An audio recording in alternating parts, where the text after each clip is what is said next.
And everybody, welcome to a special Hogville YouTube Live with Arvis Harper. I'm Jason Pattison. I want to thank you guys for joining us this evening. We're just going to kind of watch the game a little bit, talk with these fans here a little bit too, and I want to get your guys' thoughts here as we go along here. Arkansas and LSU are knotted up 0-0 here in the third inning, and I'm also doing the tweets too for Hogville, and so as you guys are hearing me and Arvis talk, I'm tweeting at the same time to get everybody up to date. So if you aren't watching, you can watch them on the tweets too as well. And man, Arvis, how are you doing? I'm doing fine, bud. How you doing, Jason? I'm excellent. I love the green hat. Thank you again for inviting me in. Yeah, you're very welcome. And I listen. Whenever I told you on the on text, I was like, man, be prepared. I'm going to be asking you. I'm looking forward to it. Thank you. I will always make good on my promises when it comes to stuff like that. Every time, if you are okay and willing, I will absolutely have you on at every point I can. Well, I am definitely okay and willing. So, first off, I know that the game's going on, but I want to get your thoughts on Gage Wood's perfect game, or close to perfect game. He was a curveball away from a perfect game. His no-hitter, third time in the College World Series and first time since 1960.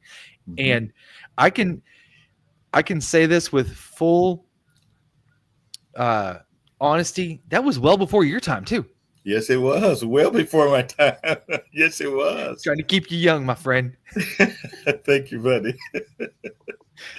It was extremely impressive. Extremely impressive. I tell you, one of the plays there, I mean, it was tremendous job of pitching. I was extremely impressed with the fact that after over 100 pitches, he's still throwing 97 miles an hour. That's awesome.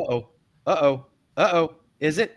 Oh, is he gone? Is he gone? That a kid, Ryder Helfrich. Yes. Wow. There you go. Arkansas has now taken a 1-0 lead with a shot to dead center. By Ryder Helfrich. My Lord, Arkansas catcher. I'm going to tell you what, Ryder had a hell of a hard time last night with Will McIntyre. I know that Will throws nothing but straight changeup and straight curve into the ground. That's his dig. But man, Ryder had a hell of a time last night, and I feel like getting the bat on the ball like that kind of was a little bit of an extra oomph there. Well, I thought that was perfect timing right there. Dead center, man. He caught that well. Yeah, he did. He caught every bit of the barrel of that too. See, I love that. Boy, that brings back great memories. I love that. Come on, Hogs. So whenever you were able to barrel up a ball like that, what's the feeling whenever you feel that hit? What is the first thing that goes through your mind whenever you're out of the batter's box? Well, I tell you, when you hit a ball that hard that way, a lot of times you really don't even feel it. I mean, it just jumps off so quick. Mm-hmm. But once it's off, and you know it's gone. There's a when you're taking batting practice or when you're hitting, when you catch one good enough and it's a chance of going, or you catch one and it's gone. And it's a wonderful feeling. It's a great feeling. So, especially when it's a timely one, we needed that run. That was a good time for it. Well, and here's the other thing too. It felt like the Arkansas was really having a hard time the first couple of games of really getting their offense rolling and consistently rolling through the order because, you had the attrition. It felt like the first game. I know that Cade Anderson was great, but you wanted to see more production through the middle of the order because in against Murray State it was 1, 2, 8, 9. That was it. But last night it was top to bottom. Right. And a lot of it too had to be with patience. A lot of the guys were a little bit more patient and not going after, not helping the pitcher out. Every time you swing at a bad pitch, you're helping the pitcher out. Oh yeah. Every time. The less you do that, the better chance you have of getting the kind of pitch that you want to drive it somewhere. One of the things that I did notice last night was those insurance runs at the end of the game were really kind of a lifesaver because if you don't get those 2 runs, exactly, you got the tying run in the batter's box at the end of the game. If that does happen, you don't see Will McIntyre out there. That is the reason why each run later after that is valuable. It is. Every run is valuable because you never know at the end of the ball game. See, and I could tell by coaches, the look on coach's face, it could have been one of those times where all of a sudden the bloopers start popping in, and all of a sudden you start getting the fluke plays and the crazy plays, and that's how a lot of games are lost in the end. And you can't have too many runs. No, and that hit by Ryder Helfrich was over the wall at 408 that just crossed, and dude caught it with his hat. Look at that. That's a pretty good catch right there. It was. I know that coaching staff also, you have to think that their butt was just slightly puckered, just a little bit. I know it was. I know it was. You know it was. Look, coach has been through so many games, and he knows it can turn at any time. I mean, you cannot let up. That's the reason why I was saying, even at the last inning or two, you've got to grind just as hard, because if you let up just a little bit, man, the momentum can change, and crazy things happen. I've seen it. I've been part of games like that, and crazy things happen when you let up. I've seen a friend of mine, and I know this might be little league, but at the same time, I feel like you can that can cross to any level of baseball where you got a 5-run lead, you got a pretty decent pitcher out there, and then you just watch them go into straight meltdown mode, and before you know it, they're down by 2. Exactly, and it doesn't take people seem to think that you have to have a bunch of it takes a fluke here, a kickball here, a missed throw here, and it all just adds up, and it's just like rolling, and once it starts rolling, it's hard to stop, man.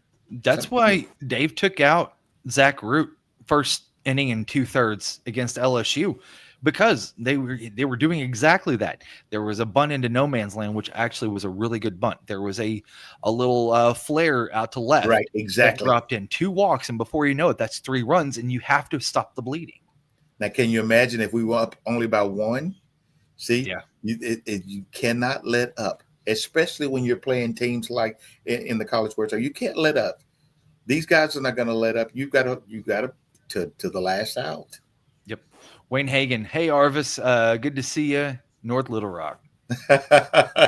Hello, Wayne. How you doing, buddy?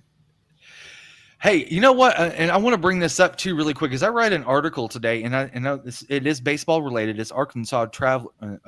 It's traveler related. There is some interesting dialogue between North Little Rock, Major League Baseball on trying to resolve the issue with the draining of Dickey Stevens Park, because they've had so many problems. They're trying to figure out a way to remedy it, but there hasn't been a lot of movement. They don't know who the bill is going to fall on. Right. And there's a not good, but there's a chance that minor league baseball might be leaving Little Rock. I hope not. I mean, I really hope not. They've done a great job at Dickey Stevens, and it's a wonderful place to play at, and it's great for families and friends to go to and watch a good ball game and good competition and some great athletes. And that would be very disappointing if they did something like that. There was a meeting set up between the city and Major League Baseball last month, or April. I think it was April, and it was canceled. So, and this is something that's been on the shelf for a little while now, and they're supposed to have at least a plan by 26. And as of right now, the last time I checked, 26 or 25 is already half over. Right. So I'm hoping they're making plans on doing. It would really surprise me if they let it fall to the wayside. That would really surprise me. Yeah, because there's not a lot to offer as far as sports-wise goes for the city of Little Rock and North Little Rock, for that matter, during these times between April, May into August, really, because I mean, you don't have Euler playing football. You have the Hogs coming down once, maybe twice, once really, and that might be going away sooner than later. Arkansas State, but I feel like this might be the last rendezvous at War Memorial. So now at that point, you don't have really very much options as far as sports goes. That's going to go from basically the end of baseball season to whenever basketball starts for Euler. Coming through, yeah, and from some of the information that I got, I heard that they may be addressing it at the next city council meeting. So we'll just have to wait and see. That's really good. I feel like they need to. A little story behind that. When I was growing up here in Arkansas, we didn't have any. There was no professional team. There was really the Travelers were the big team. Was the big team that was here at that time. And as a little boy, I remember growing up wanting to see professionals play baseball, and there was none here. And you just had Ray Winder Field, and that was it. And that was it. And to take that away from the kids today and leave it with nothing, I just really don't see that happening. I'm hoping it doesn't happen anyway.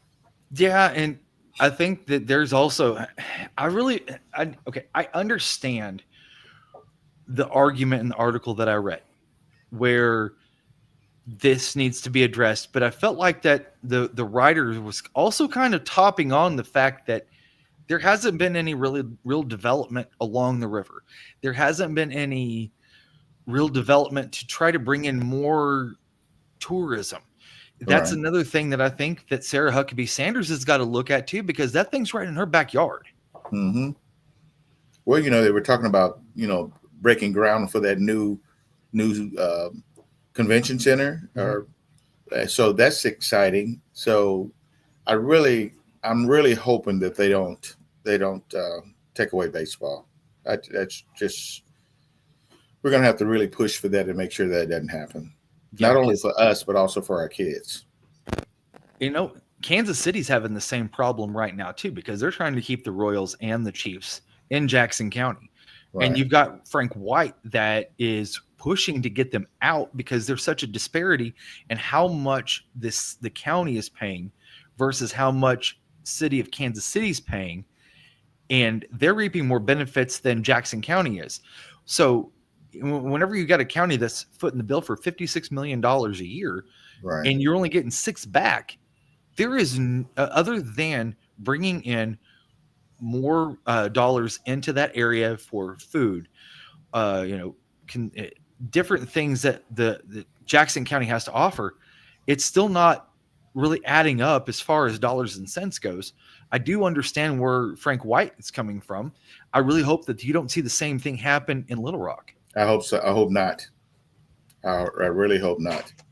And I hope they look at that as an example of not letting it happen in Little Rock. That they work something out before it gets to that point. Yeah. Got a little bit of I've got a little bit more information about, I don't know if people, just to kind of change it just a little bit, but I don't know if people are aware that no-hitter that Wood threw, that was the first no-hitter without aluminum bats. Yeah, it was Wood before that. It was Wood. Yeah. The first no-hitter. So that's huge, man. That should tell you just exactly how effective Gage Wood was 2 days ago. Yes. Because you had some great pitchers that have came through the aluminum bat era that have not been able to do that. Not only that, but throwing 97, 98 straight gas the last 3 pitches that he's thrown.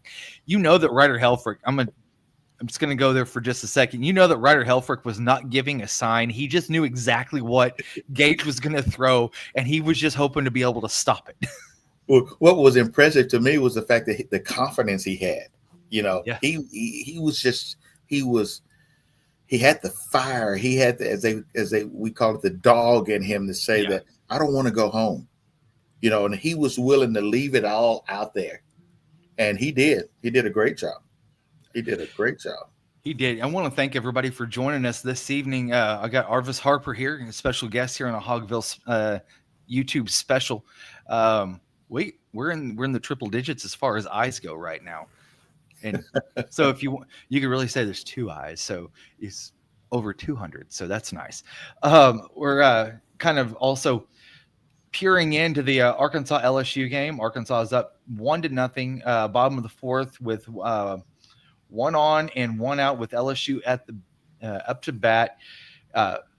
As for right now, other than the one little oops by Reese Robinette at first base, Beidelschies has really done a great job as far as really staying has. ahead of the count. Yes. And that's what you've noticed with Zach Root, Gagewood, now Landon Beidelschies. Arkansas pitching is staying ahead of the count, staying ahead of the batter, being able to dictate how that at-bat's going to go versus having to work from behind, because that's when you start to see pitchers get 70, 80, 90 pitches through 4 or 5 innings. Bottom of the fourth, and he's only got 57 pitches. If he's able to get to a fifth, sixth, maybe a seventh inning, that is huge for tomorrow, because then you basically have your entire bullpen available. Yeah. And see, that's what I'm more excited about, looking at the fourth inning, and he's still there and he's still strong. If he can give us a couple more innings, get down. Yep. There you go. Okay, if he can give us you're talking that ball out of the air there.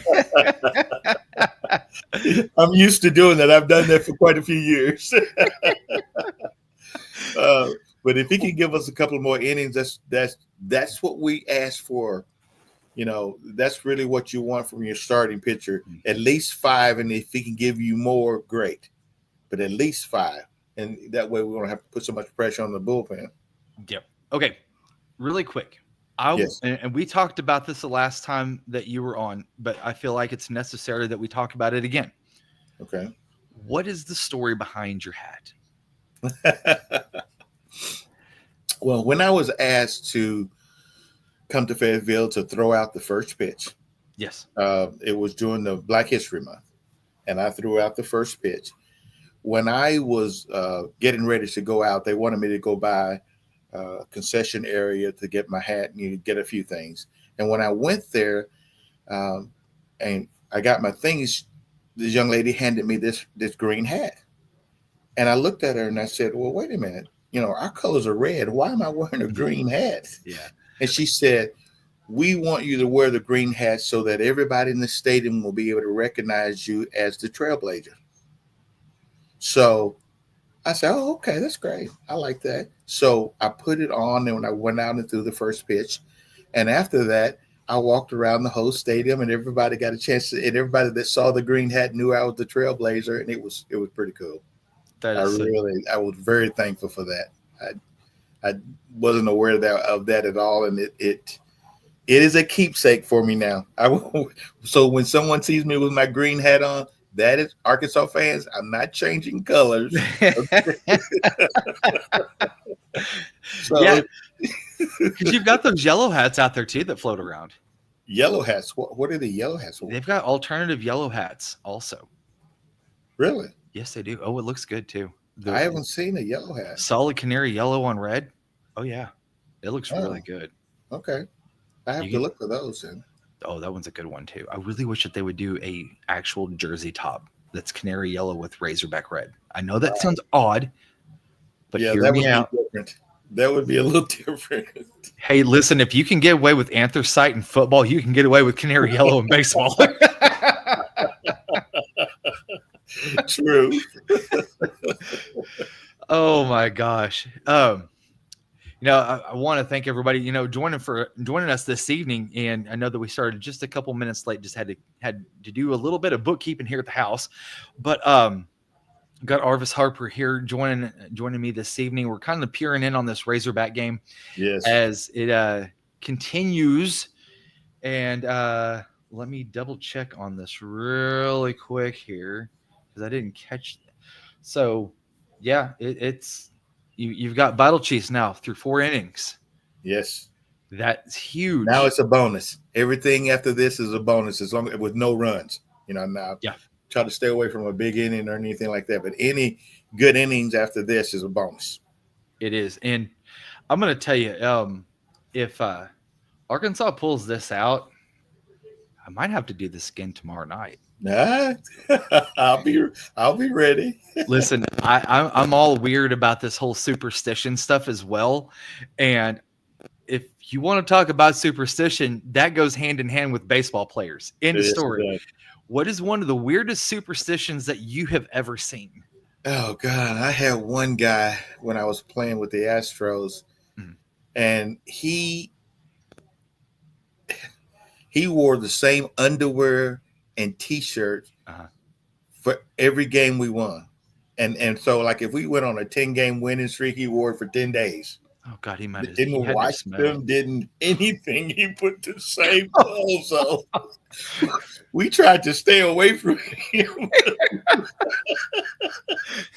Gonna we're gonna protect. We're gonna save the name to protect the innocent on this one, as they say back in Dragnet way back in the day. For those folks that are watching, if you guys know what that is, And also back in the day, a lot of people, that played during my age or close to it, remember the chew, yeah, the dip and the chew. And a lot of guys, if they, dipped the chew a certain way and we won, they did the same thing over and over and over and kept doing it the same way as long as we were winning. So there were a few superstitious things that I never did though. I wasn't a very superstitious person. So would you say you were a little stitious though? a little what? Will you be little stitious, not superstitious? About the only stitious that I was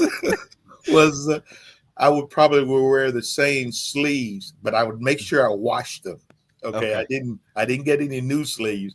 I just wore the same one. I just kept washing it over and over and over again. What about the stirrups? I know they had stirrups back in your day too. Oh God. That was back in there. We kept putting on those same stirrups, and we used to adjust them all kinds of different ways. Guys, they weren't as creative. I think I would have loved to have had to wear my pants the way these guys are wearing it today. Yeah, that would have been interesting. Would have saved But you no, some we had to wear the stirrups too. stirrups. Would have saved you the stirrups too. Oh my gosh. What was it like? Do you have any skin left on your elbows and your knees between George Cole Field and the Astrodome? God, I bruised myself so badly on that AstroTurf. I rubbed it raw. See, because I love to dive for the ball. Yeah. Excuse me. And I being in outfield, that's one of my favorite things is diving for the ball. And I used to get bruised, and I kept the trainer busy. Okay, I kept gauze on, and but I was still going to make sure that I dove for the ball because that, but and the quickness of it. One of the first times I remember playing on the AstroTurf was, and I was in the outfield, and a fly ball hit out to me, and you have to gauge. Because once the ball bounces in front of you, it's like a you rocket. You have to gauge how far it's going to bounce, and we practiced that. We literally practiced that on the AstroTurf, and until we got to the point. But for those teams that came in and didn't know that, it was pretty comical to watch them, watch balls bounce over their heads and just adjusting to the speed of how the ball comes off the AstroTurf. Or they think they're going to take second. You get the trajectory just right, and then you're able to gun them down. That's exactly another thing too. My biggest thing at Fayetteville when we played was because my first year there, I never played on the old ball field, as they say. My first year there was on the AstroTurf. Gotcha. And one of the things that surprised me, that was close. Chuck almost had that at first. Oh, that was close. No. That was bang, bang, but that was also making the pitcher hustle for it, too. He had to get on his horse to get over there. Okay. One of the things is playing in cold weather. See, it was hard for me to get adjusted to playing in the cold weather. And we were adamant about playing to the point where whenever it snowed in Fayetteville, we had a Zamboni machine that we would hop on and push the snow up against the outfield walls so we could play a ball game. And the funny part is, whenever we played the ball game and the ball was hitting the outfield, sometimes it would disappear in that snow. So it's an automatic ground rule double. Oh my gosh. So we had some interesting moments at Fayetteville. My gosh, you don't hear stories like that sometimes because No. these days people think that the way that they treat the inclement weather with snow and ice is that's how it's always been, but it hasn't been. No. There hasn't been the technology, and so if at that point you're like you said, there's nowhere else to put it. You just push it to the back and hope for the best. You push it to the side and play. I mean, and we did that quite a few times. Trust me, in my 4 years there, we did it quite a few times. But it was exciting to play, and it was a big difference when, moving from the cold weather to the warm weather, and you had to be really careful to keep from pulling something, pulling a muscle or throwing your arm out because you're making sure you warm up enough, so we have to be a little bit more attentive to preparation. Just put it that way. Did you pray for rain whenever you were out there too? Because you could really get sliding on that AstroTurf. No. No, because we still practice. We've rained enough. We still practice. Well, you could really get a good slide going on out in the outfield. Yeah, but that bruise got bigger also. I remember way back when I was at one of Coach DeBrian's baseball camps, and they wanted us to work on sliding. So what the first thing that they do? Go grab the hose, water down center field out there. I'm going to tell you what, we were able to go 10, 15, 20 feet. It's just nothing but a constant, just like glide across the top of that. I did try to do a feet first slide, slipped on the water, hit my head off the turf, which I'm sure you've done that before. Oh, no. And got back up. Bell was wrong, started getting sick, and they're like, go do it again. I'm like, okay, let's go. Just boom, went for it. Probably had a concussion, but at that time, that was something that was not even on the radar with those guys. Not even close. I mean, even with you guys playing every day, if that's something that happened, I'm sure that probably wasn't addressed. No, it wasn't. I mean, I'm not aware of it. I don't want to say, never get it. Good throw. Hey, all right. That's a good pick by Robinette there. Good play. That was one of the things at the last ball game when he had that play at third and he reached over and kind of. Oh no, and that thing had some wicked spin on it. Yes, yeah, that is a tough ball, and see, it's stuff like that starts that crazy momentum change. So you have to really watch that. Will McIntyre sending it out in the right field last night. That scared the living hell out of me when that happened. I know that DVH was going to ride with him. And it's with 2 outs also. Mm-hmm. I've seen teams lose a game with 4 or 5 runs with 2 outs. I mean, it's just there's so many crazy things that happen in baseball if you let up. You cannot let up. Yeah, you've got to put your feet on the pedal and just not let go, especially with an offense like LSU has where there is pop 1 through 9. Right. They may not have the average, but the pop is still there. This is an SEC team. And yes, Arkansas and LSU are extremely familiar with each other. This is more of a league game than anything else, but it is magnified because it is in a neutral stadium at Charles Schwab. It is on the biggest stage here in the College World Series. And whenever you have some of those factors, it does mitigate some of the familiarity between both of the teams because you're having to adjust. Absolutely. I'm really disappointed at the fact that they're in the same bracket. Man, if they had been in separate brackets, this would have been an amazing finals game. But we would have taken Oregon State again. Yeah, and flipped them in LSU and let Sean to Coastal Carolina. And I want to talk about them for a second too. Holy cow! Wow, 6 innings in the first inning to put away Louisville to move to the College World Series championship. You could think that's 26 or 27 games in a row now the Chanticleers have won. I mean, they've just been mowing down folks, kind of like what Northeastern was whenever they came into the NCAA tournament. I think that they had like a 27 or 28 game win streak. Coastal's on the same rampage right now. I call them mullets and airbrush t-shirts university, because a couple of years ago, Marty and McGee were talking about the pitch. Oh yeah, it was a really good pitch. Really Beidelschies gets out of the inning. Really good pitch. He's doing well. He's doing look at very that well. curve, man! Just straight off the top. Look at that! Look at that breakdown. Oh, nice pitch. He just rolled it right in there, right there to knees too. Right there to knees. Really nice pitch. Good Lord, kid's dealing. Just like Root last night. You know, Zach Root was a little. He gave up those 2 singles, the very first 2 batters of the game, and then when you get those 2 runs, man, that guy just settled in. And I got a text message string with Dudley and Otis, and I thought I texted him. I was like, "Oh, this is not good for UCLA." He's starting to get set, and then whenever they had that play at the plate where it was originally called out, and they didn't have, I felt like they might have enough to reverse it to call him safe, right? But they stuck with the out. It just was giving more momentum to Arkansas at that point. Well, you know, I looked at that game and watching it. UCLA had us in that first inning. Yeah, they did. I mean, he was struggling in that first inning, and they did everything possible to let him off. They did everything. I mean, one base hit would probably have had him taken out of the game.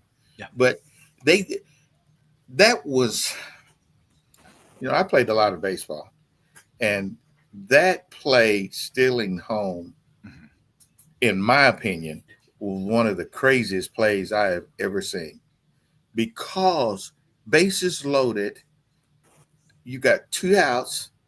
Okay, even if he steals home, that's 1 run. Yeah. You take that kind of risk for 1 run, and you take the bat out of the hitter who could possibly get a base hit and bring in 2 runs. That's the cardinal sin of baseball, is getting the last out of the inning at the plate. It's one of the craziest moves I've seen him. I mean, it made no sense at all. The risk return was not there. That kid had ants in his pants too at third. He did. You could tell. He was jumping. And it's not that, you know, I don't want to say that it was a bad play, but the timing on it made it a terrible play to me. Oh yeah, it was, because that was a definite momentum swing. Yes. The entire game. Yes. Because very much so.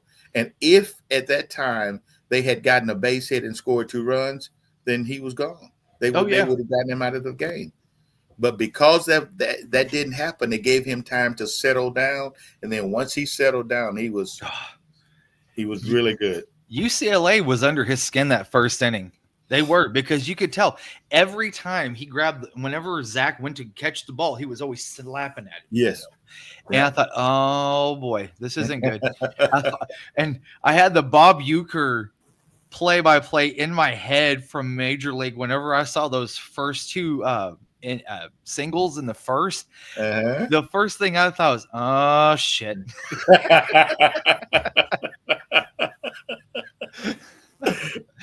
Well, I'm like, you know, I was really concerned at first because he was struggling, and I'm like, come on, hang on. And then when they started helping him out, I was like, okay, if that's what y'all want to do. And then here it comes, and then I thought, oh, y'all screwed. He settled in. Did. It was over. Once they let him off that hook, and he knew he was off, he settled down and gave us what we needed. We've talked about this before, where a team, whenever you are able to get the first move on a team, albeit home run, a play at the plate, a break of some sort, and you start to see the pressure mount on the other team, like you saw with UCLA last night. Yeah.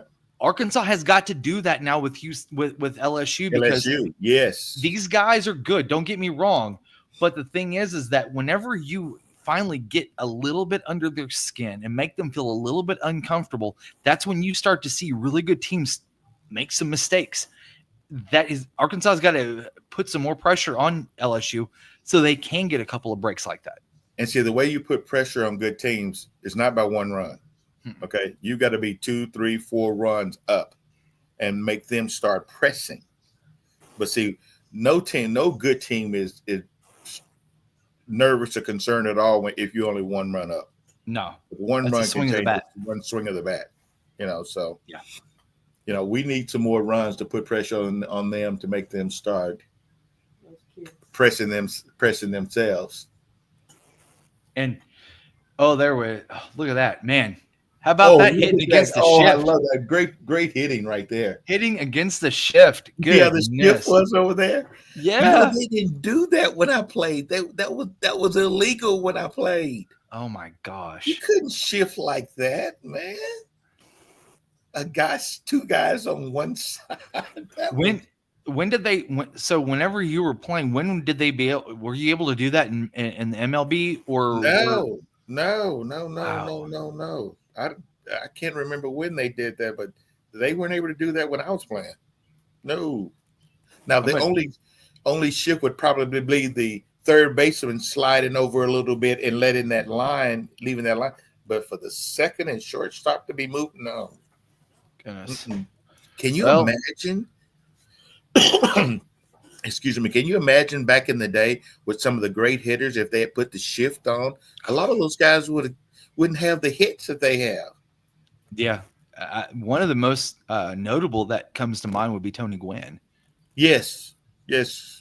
Kirby But Puckett. see, Gwynn was very good at adjusting to pitches and hitting them, where they're pitched, like what we call hitting them where they're pitched. If it's an outside pitch, he's good at taking it the other way. So if they open up the field for him, he would have been very good at placing the ball in that spot and making them, his batter eye was so good because it, like you were talking about, hitting to the pitch. If it was a little bit outside of the zone or a little bit inside of the zone, he was going to go ahead and adjust his bat to where exactly it was, but not only to that, but what part of the bat it was going to be hit with. Yep. Because if you got a guy that's playing a little bit in on you, okay, well, I'm going to hit it off the top part of the bat. I'm going to put it right over his head, or barrel up just a little bit and then go ahead and hit it off the bottom of the barrel and then hit it to where they may not be at. And those some sort of the things that he talked about, that whenever you have a really good hitter like a Tony Gwynn, or for that matter, a different, like Rafael Devers, for instance, modern day, whenever you have those sorts of hitters that can do that, that really changes the complexion of your lineup too. And see, those guys were great about doing that. I mean, great hitters are great at hitting the ball where it's pitched. One of the things that we worked on, in hitting is if you don't take that ball, that outside pitch the other way, you end up trying to pull that ball. You're going to hit it to the shortstop or second base all day long. Yep. Okay. You've got to be able to take that ball the other way. And a lot of these young kids today are very good at that. They're very good at adjusting to the pitch and also adjusting to breaking pitches, and being able to hit them the opposite way. So it's exciting to see. But see, also I was in looking at the World Series. When I played, we weren't having to face at that time guys coming in throwing 95, 97 miles an hour. Okay. Yeah. It was at 89 to 93. Exactly. And a guy throwing over 90, we had to make an adjustment to. I mean, these guys are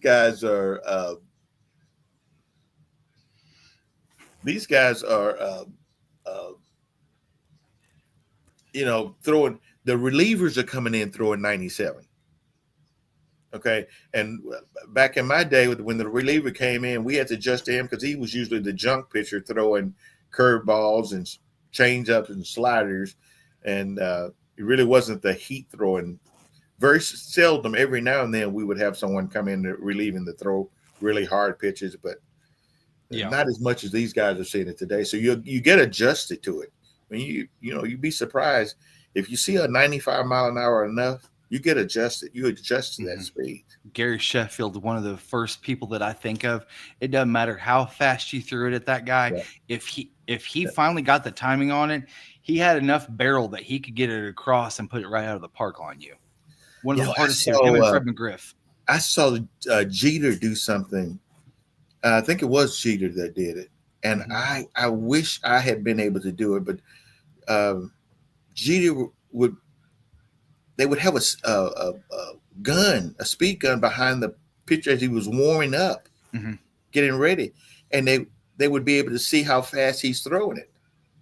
Okay, so that when they stepped in the box the first time, they had a speed in their mind that they had to be able to adjust to. I would have loved to have been able to do that. I was going to say that's almost some cheat code type stuff. Yes, as the younger kids say, because whenever you have that, because that's one of the things that you see in practice. It's like, okay, I see this. Okay, this is how fast what it looks like at 94, 95, 96, 82, 75. You see those sorts of things because you want to be prepared whenever you do see it. You know exactly what to do with it and where you're going with it. So whenever you do have a batter that comes up that, you know, he's used to seeing straight gas and he gets a 72-mile-an-hour curveball that rolls in right on the outside corner. Those sorts of things you can adjust to a little bit, but whenever you have a guy that can hit just straight gas all day long, kind of like Kahio Aloy, that's one of the things that they've been doing against him is that he hasn't been seeing a lot of straight gas these days. He's been seeing curveballs, stuff that goes in the dirt, balls that fly away, sweepers and such. But you got a guy that is hitting like that. You have to maximize your chances because you may see one, maybe two fastballs. Exactly. You may see one or two. He may slip. And if he slips, you've got to be able to jump all over it. And it's a huge advantage to be able to kind of feel. It looks like Ryder Helfrich has moved to third on a wild pitch by Jaden Newt there. And that thing, don't even think it made it to the plate, and it was outside. The catcher had he had no chance of catching that.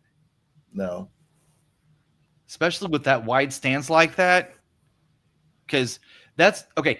I'm going to go on a limb for just a second with catchers that do have a stance that is, I call it like the half stance, where you got one leg up and one leg kind of sprawled out a little bit.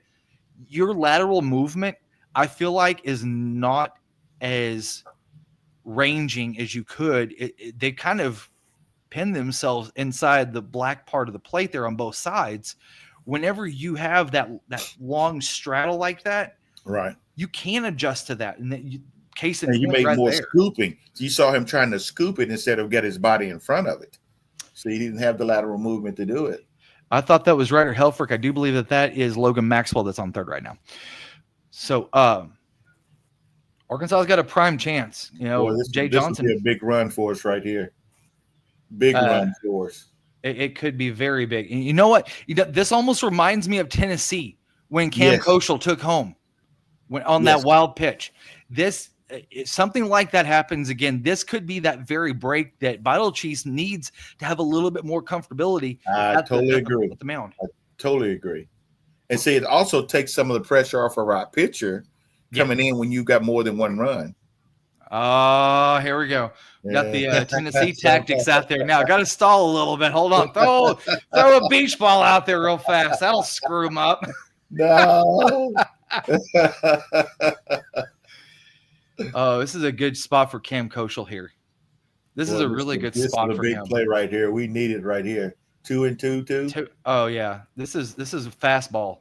That's exactly what you'd be looking for on 2-2 like that. Yep.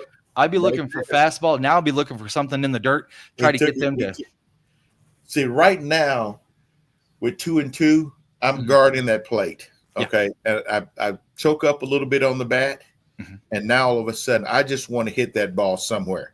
I want to make contact somewhere, and so I'm just relaxed, and I'm going to adjust. Nope, went high, got him. Nope, there. That's in it.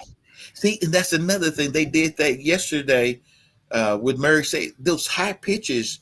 Yeah, they look good, but you got to be disciplined enough to stay away from that pitch. That's a tough pitch to hit. The reason why it's so tough is because you see it at eye level, and since it's changed so much on the height of the plane, that whenever that thing starts coming at you, by the time that you're already around it, that thing is already in the glove. It looks great. As a hitter, I remember as a hitter, when I'm getting ready to swing, if that shoulder has to come up, I stop. Yeah. Okay. You just gotta really practice that and train that. The only time I swing in a pitch like that is if he's calling that pitch. Now, if you got an umpire that's calling that high pitch, you've got to go after it. Okay. But anytime you're hitting in that left shoulder or that shoulder, right or left, comes up, you gotta stop. Yeah, let it go. Arkansas's had a little bit of a difficult time doing that too, because you've seen some check swings that have came across and broke the plane. And whenever like you said, if they're having to raise a little bit, you got to stop. You got to stop and see. And it's that anxiousness. That's that, that impatience that caused you to go after that high pitch. You just jumping. You gotta be patient. You have to be patient. Must. We had another thing that we were training on doing is finding out where your zone is. Where's your hit zone? Mm-hmm. Okay. Everybody's different. Everybody's hit zone is different. And you've got to focus on that, because if that pitcher throws it in that zone, you've got to take a rip at it. Mm-hmm. And when you condition yourself to do that, you can be a little bit more patient. You're not swinging at everything that's coming at you. Watching a little bit of the LSU football team took some BP, and you got some net. It's not as easy as it looks, is it? Unless you're Greg Thomas. If you're GT, that's a more natural thing for you, because I know that he talked about how many. Oh man, there goes a rip down the line. No, get it. Lead off double there for LSU. Yep. That guy really hurt Arkansas in the series at Alex Box earlier in the season, especially that first game. Man, he's really, really good. This is going to be an interesting play here, because it's the sixth inning. Yeah. Okay, they're down 1. Okay, now I don't know who the hitter is coming up next, but is he going to bunt the run over to third? That's Max, my sound producer in the back there. He's trying to let us know that he's here and he wants some chicken that I made tonight. I'm not giving him a. Hello, Max. How you doing? No, Max. Oh, no, you can't. No. No, this guy's not bunting. No, he's not. Not Steve Milam. No, this is their 3-4-5 coming up. They're just gonna light it up, give him the green light, and let him rip. It would not surprise me if you see maybe a Bimbibe. Hold on, Gak's. Oh shoot, Gak is throwing. Gak is up in the bullpen, folks, right now. Gabe Gackle is up in the bullpen. Hey, this is do or die, man. You leave it all up there. No. It flunked him. He's got to go back to second. Go back to your home. What happened? Did it hit him in the foot? I think it did. Yeah, it did. Hey, I'm going to jump off here, Arvis. Can you take over for just a second? I got to get this. Okay, buddy. I got it. All right, everybody. It's us watching the ball game. Did it catch him on the foot? Got it right on the toe. That's really kind of a break for us, though, because it kept that runner off third base. There you go, Coach. Go talk to him. And I'm back. Okay. Yep, here it comes. Here comes it's kind of a break. I was saying it was kind of a break for us because hitting him in the toe kept that runner off third base. Yeah, it did. It really did. Now, even though we have 2 base runners, we don't have that. It's going to take a hit instead of a pass ball. Good job. Hell of a outing by Beidelschies. Very good job. 78 pitches. Man. Very good job. He did what we needed him to do now. He did everything you needed him to do. Now we need our bullpen to come slam the door.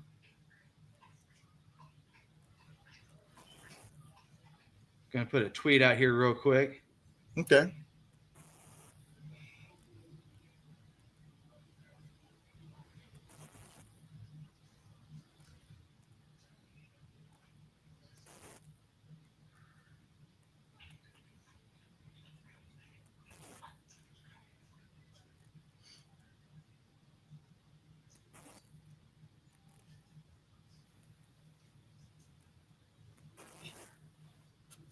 All right. So you've got Gabe Gackle that's coming into the game. He threw 90 pitches over 6 innings against LSU and it really kept Arkansas in the game Right. last Saturday facing Cade Anderson. And I think that he did go toe-to-toe with Cade. With that being said, he is coming into a little bit more difficult position with 2 on, no out. You got the 4, 5, 6 that are coming up next. He's got to get something where it's a double play ball or something of that nature. Are you okay with trading a run for an out or two at this point, even though it's still 1-0? No, I'm not okay with trading anything, giving up anything. I mean, he's coming in with confidence from this last outing. Yeah. So he should be coming in confident to be able to do what he needs to do to shut this down. No, I'm not giving up anything. Yeah, he was that's Dave and Dudley and I, well, not Dave, but Dave has talked about this. Dudley and I did talk about this, is that this is one of those parks that is made for Landon Beidelschies. Yeah. Because he's a live action pitcher. He gets a lot of ground balls, he gets a lot of fly balls. That has been kind of a bugaboo for him at Baum Walker, but with a large area like this and 9 strikeouts, one walk, no runs. This is a big right here for us right here.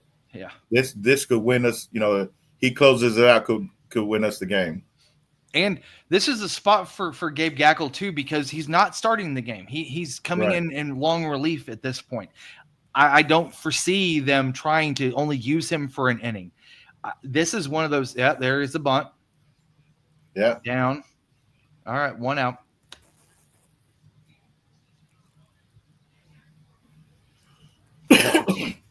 Excuse me.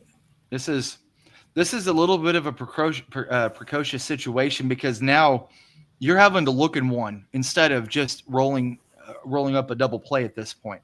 Right. You got to make sure that you're keeping the guy at third at bay, and if not, Ryder Helfrich has got to be able to be prepared, because he's going to take a hit if it does come down to a play at the plate, because it's going to be interesting to see how Coach plays this. Is he going to bring the infield in? Is he going to or he's going to set them back and give up the one run? I don't know how he's playing this. It looks as though he's playing it straight up right now. Okay, so then he's giving the 1 run up. Possibly. I mean, at this point, I think it's a looking one. If it's not a looking one, it all depends on how the ball comes off. If it's a sharp hit, it's a looking one. Yeah, they're playing straight up. Yeah, they're playing straight up. Oh, this is a big kid for LSU too. Yeah, yes, it is. Jay Johnson talked about it last year, that they didn't have a lot of power bats on the left side, and that was one of the concerted efforts that they made in the offseason. Now, they were able to still keep their power bats on the right, but he said that the one thing that they were missing was that big lumbering lefty that can really, knock it out of the yard. That was a great pitch right there. That had him straight full too. He was looking for gas. Right, yeah, he was looking for a fastball on that one. Yeah, he was. If you're a pitcher, what are you throwing right here, Arvis? I'm throwing something, not anything around the plate. I may burn the edges. Go high. It's like that. See that outside curveball? That perfect pitch. Great pitching. Man. Great. Hey, you know what? You know who's made themselves a hell of a lot of money? Not Gage Wood. Ryder Helfrich, the catcher. Really? You think about it. He just called a perfect game, and now he's got this staff that he is just navigating through the College World Series. Hey, well, he could be the unsung hero for this. And yeah, he could. He's got the pop. He has the average. He has the RBIs, and now with him calling superb games behind the plate, I think that he's made himself a hell of a lot of money. Yeah. Well, considering he's a sophomore, so we're gonna have him back. So yeah. Get him back one more year. That's a bonus for us, Huge bonus. That was a great job by Gabe. That was a great pitching job by one of their best hitters. Yeah. And it was a great pitching job. I mean, he put that breaking pitch, that slider right on that left corner, and make him reach for it. That's a great pitching job. I like the fact that Matt Hobbs called timeout right there to make sure that everybody was on the same page in the infield, because there has been times, and it's not anything against the player that this happens to. It's just that they're not fully aware of the situation at the moment, and they get caught up in it. When they get caught up, they make the wrong play. At this point, he's intentionally walking him to load the bases with 2 outs. Then they must know something about that hitter. I think might have to look and see exactly who that was, but my guess is that Hobbs sees that his the next guy coming up has got looks like, are they going to pinch hit here? That's a pinch hitter because they're bringing in a lefty. Yeah, that's Lumber and lefty. That's telling you, Jake Brown, sophomore. He did play against Arkansas last year. I don't think he did too hot, if I'm not mistaken. But I think that the money on this lefty-righty matchup is probably going to fare better. Oh. I don't know about that last pitch. I don't know about that one. That was pretty close. I don't know about that last one, man. We're not going to do play-by-play at all because it's completely illegal. Come on, buddy.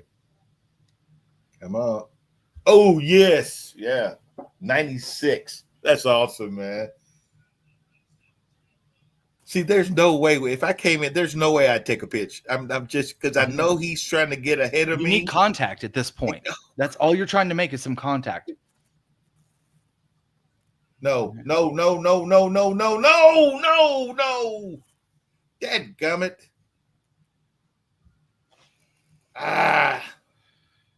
Yep. Dadgummit. Looked like he threw him a breaking pitch, too.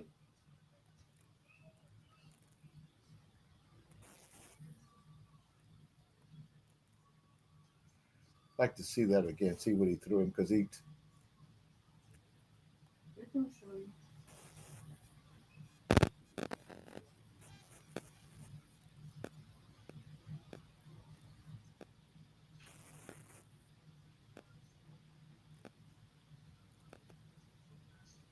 All right, it's time to shut it down now.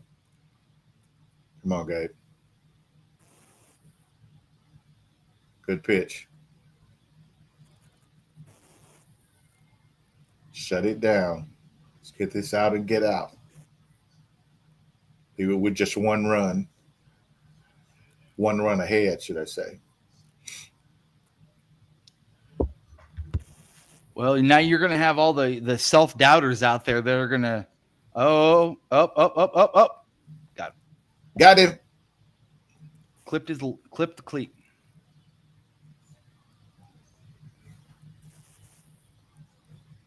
I figured Jay Johnson was going to probably ask for a review on that one, but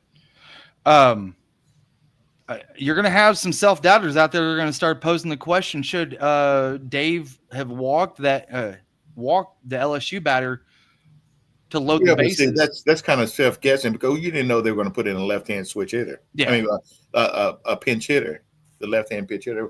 That was just a good move on their part. Yeah. It was just a good individual effort by Jake Brown, but it is. You just a good play. But I'm gonna tell you, man, there's people out there that they just want to see violence and watch the world burn too. I know. It's kind of. I'm kind of glad we didn't have much social media back when I was playing. I was gonna say there was a lot of guys during your era that came up a little bit rougher around the edges than kids these days. And the term "I don't give a shit" probably flew around a lot more than "I don't care." Oh, absolutely. And social media would have absolutely tried to destroy some of those guys back in the day, man. We're gonna bring. Should I say, let them self-destruct themselves because they were. You want cancel culture? I got your cancel culture right here. So are they saying that he got out before, or he scored before he got out. Is that what they're looking at? I guess so. Ooh, that's really close. No, he was out before the run scored. Right? Oh, yeah, I got him with the back. Actually, he tagged him twice. Yeah, he's out. He's out.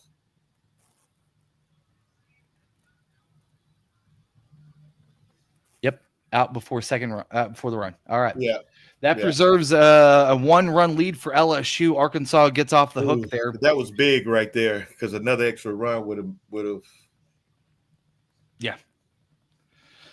Well, Arvis, I'm going to jump off of here, man. I have got some things that I have got to get done here as far as tweeting as well. All right, brother, I've enjoyed it, man. Had a great time. I'm going to tell you, man, we could probably do this every game almost. You just let me know. We can do it every game, all the way to the final game where Arkansas takes it all. Okay, that sounds like an idea. I think that's a good idea. I'm going to let you know about that. Okay. All right, Jason. Y'all take care. Watch the rest of this game. I'm going to be tweeting live for Hogville, so watch those as they come up. And for Arvis Harper, myself, Jason, I want to thank you guys for joining us this evening. And watch that game. All right, buddy. Thank you.